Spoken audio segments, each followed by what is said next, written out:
The debt is one of those things that instantly evokes a lot of emotion in people. It's something that has animated American politics since the founding of the Republic and the fights over it. The increase in it and the way that we manage it actually tells us a lot about the times that we're in.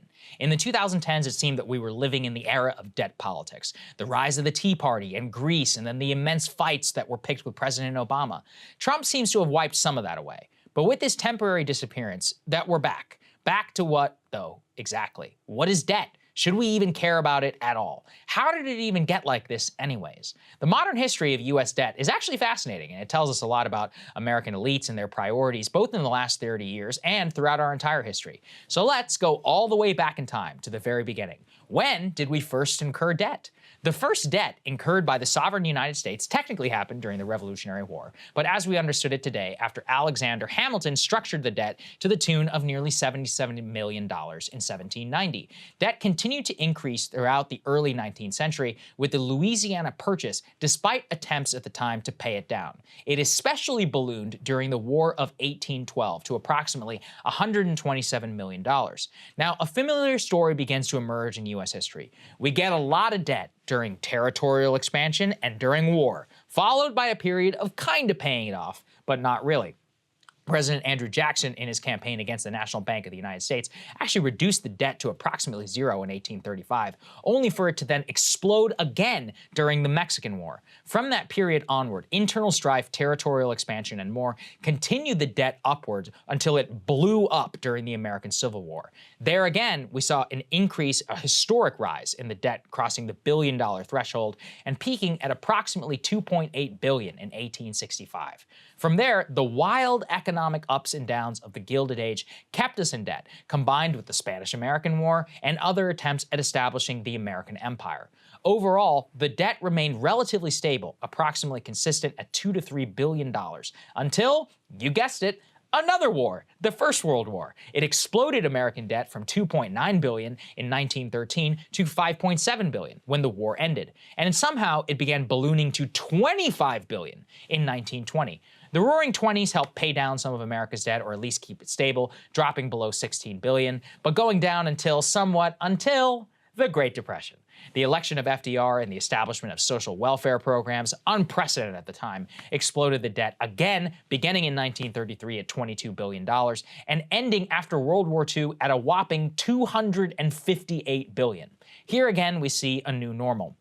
America is the world leader, it has the expansion programs, these things seem to be okay right up until 1965, with the simultaneous expansion of Medicare combined with the Vietnam War pushed the debt up to some $350 billion before it just kept blowing up even more exponentially.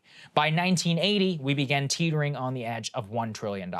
And when Reagan came into office, he did two simultaneous things. He massively expanded the military budget and he cut taxes. And from there, we are off to the races. The debt was increasing fivefold under Ronald Reagan and George W. Bush. George H.W. Bush under Clinton, we had a very brief respite, mostly because of the dot-com boom, which massively increased federal tax revenues, and because finally we weren't fighting any more damn wars. We reduced our military spending, and we actually had a budget surplus for an extraordinary period.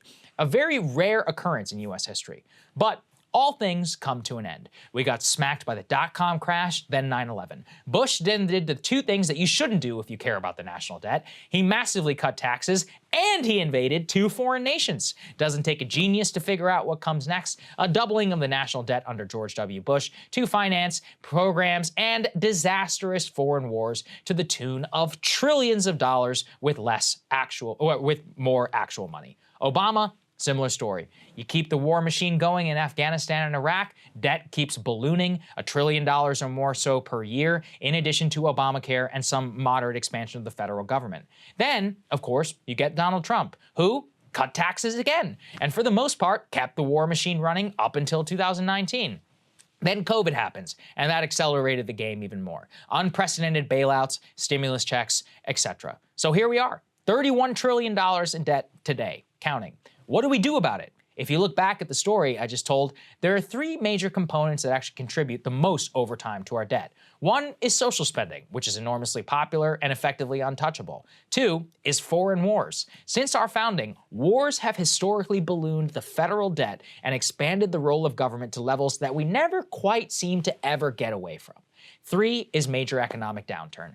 Every major economic downturn has ballooned the debt, requiring in recent years not only less federal revenue, but bailouts. Now, I'm not against bailouts per se, as long as they're for the average American and not industry, but you can guess where the vast majority of bailout money has gone in the last 2 centuries. Which brings us to the choice that we face today. Our debt has increased by $10 trillion just this year in 2022, up to 2023. Worse, our actual debt servicing payments are going up astronomically because the Federal Reserve is now raising rates. Now, to the extent that this is a problem, I think it highlights how futile much of our discussion around this is. Here is the reality. 16% of the $6.27 trillion federal budget is non-military, non-entitlement spending. That's basically a rounding error on our debt. We really only have a few good options for actually solving it, and those are stopping military adventurism abroad, ensuring proper federal revenues come in instead of slashing taxes repeatedly for the wealthy, and having a stable, non-financialized economy that doesn't crash all the time. I've yet to see anyone actually lay it out this way, and when you look at the story over nearly 300 years, it actually seems pretty simple. Unfortunately, we know that at every point, we almost never learn the right lesson. It's really interesting, actually, whenever you zoom out. Hey guys, ready or not, 2024 is fully upon us now, and Saagar and I have been brainstorming ways that we can really up our game for this critical election. Yeah, we rely on our premium subs to expand our coverage, to add staff, to upgrade the studio. We just want to give you the best independent coverage of this election, which is possible. So if you can help us out, become a premium subscriber today, breakingpoints.com, or the link is down here in the description video. It really means the world to us, and if you like what we're all about, this is the best possible way to keep us 100% independent, working only for you.